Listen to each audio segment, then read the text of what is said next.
Hey guys, just to show you what I'm up to out here. I was actually getting ready to put that bush guard back on because I cut off those bolts that I had to cut off originally since they were stripping and they wouldn't come out. Got those cut out.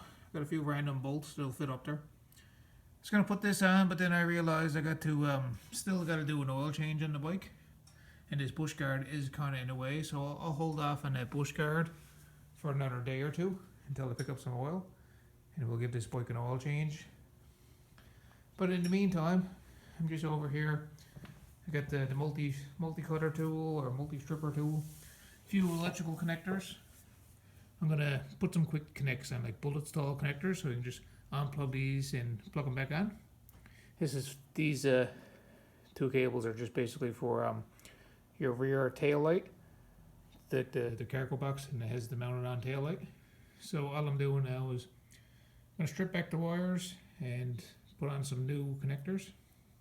Just quick disconnects like these little universal connectors. And block it with some dielectric grease just to help keep the corrosion down. I'll heat shrink it over, tape it up, and then we'll stick the box back in here, I guess. Stick the box in here. We'll get this bolted on.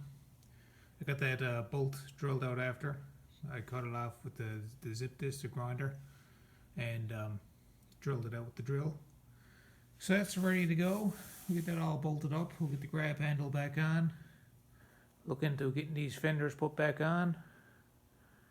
And then we'll see what we're going to do with the tank and the forks. The forks definitely still need to be painted. Hey guys, back out in the shed.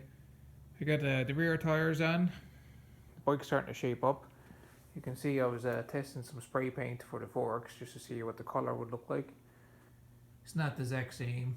Why not use that color? We'll see what happens. But yeah, I was getting ready to put on this bush guard, and I realized it'd be a bit more easier to change the oil first because I gotta change the oil anyways. So I figured I'd just do a quick video and change the oil in the bike. Ideally, you want to get your bike or a bike running before you change the oil, like have it run for about 5 minutes. Right now I still got the fuel tank off, so all I did was just pulled over the pull cord. I just pulled the pull cord a couple times and got the engine spinning a little bit. It wasn't running, so it wasn't heating up, but at least it's just moving and helping any like sediment or anything in the oil, just helping it circulate a bit. So yeah, I'm going to stick the bike up on the side, like basically get this tire up off the ground. And then we'll get down here, down underneath. We'll see a big plug down there somewhere now in a minute. And we'll start draining the oil, because the oil in this is black. And where this bike was sitting for about 25 years, I have no idea when the last time the oil was changed. So yeah, let's pop this bike up on the side and see what we can find. Hey guys, you can see I got the tire just propped up onto a spare wheel for now. It's not like super sturdy, but it's not going to go anywhere really. So down here, you'll see there's actually a big plug. This plug right here, it looks like a 22 mil, maybe a 23 mil. This plug is our drain plug. I like to just prop the bike up on the side because it's easier to get at and easier to see, but when we drain it, we're going to want to tip it the other way, of course, drain all the oil out of it. So I'm going to get a socket on it, or a wrench, whatever I got will fit on that, and just knock that loose. Yeah guys, it actually is a 23 mil. I don't seem to have a 23 mil for some reason, but I have a 15-16. It fits pretty well. Like, it's a bit loose, so if yours is on crazy tight, don't strip it. Get the proper size, which is 23 mil. But yeah, I'm just gonna back this loose.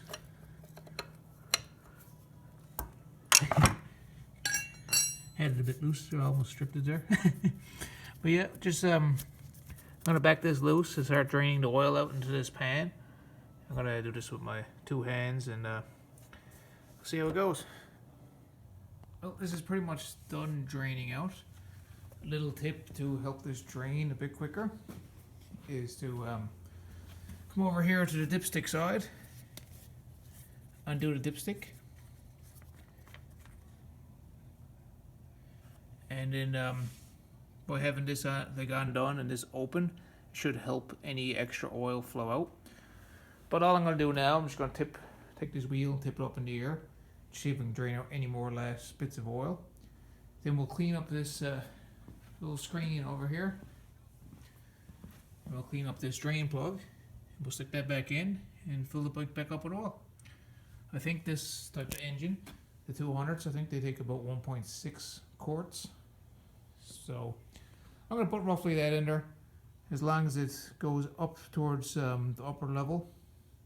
Because on the dipstick there's a line on the left, that's your lower limit, and on the right is the upper limit. I like to keep it about 3/4 full, but that's just me anyways. But yeah, I'm going to start cleaning this up and we'll get this back together.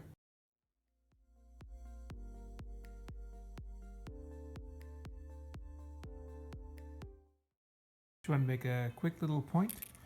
This is how this is supposed to go back in. And this little screen is not like a normal oil filter, it's more like a strainer. I guess back then they had it more or less just take out larger metal particles and like help trap it. Like nowadays we got inside like a car engine or truck engine, there's paper filters that are usually really precise and taking out any contaminants such as sediment. But yeah, this just works as like basically like a strainer.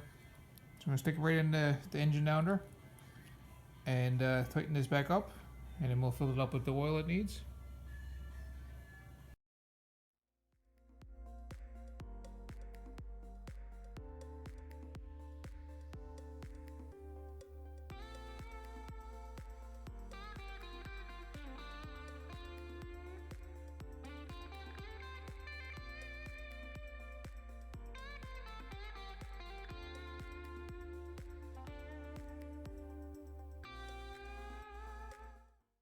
Well guys, we got rid of that dirty black oil. Drain plugs back in. We just topped up the new 10W40, so this bike should be ready to go now basically. So I'm going to go ahead and stick on this push guard. Stick that on, and then we'll start assembling the rear. Like I'll put the fenders on, and then the grab handle. We'll bolt on that trailer hitch. Get the whole rear of the bike done. And then we got to see what we're going to do about the fork, because the forks need to be painted, and by rights I need to paint the gas tank, because the tank that came with this bike was really rusted, and on the bottom of it was pretty rusted out. I don't really want to put that on. It's not really a perfect bike, and this is not a really good build, but we'll just clean it up. So I'll stick that push guard on, we'll assemble the rear, and I guess we'll go from there.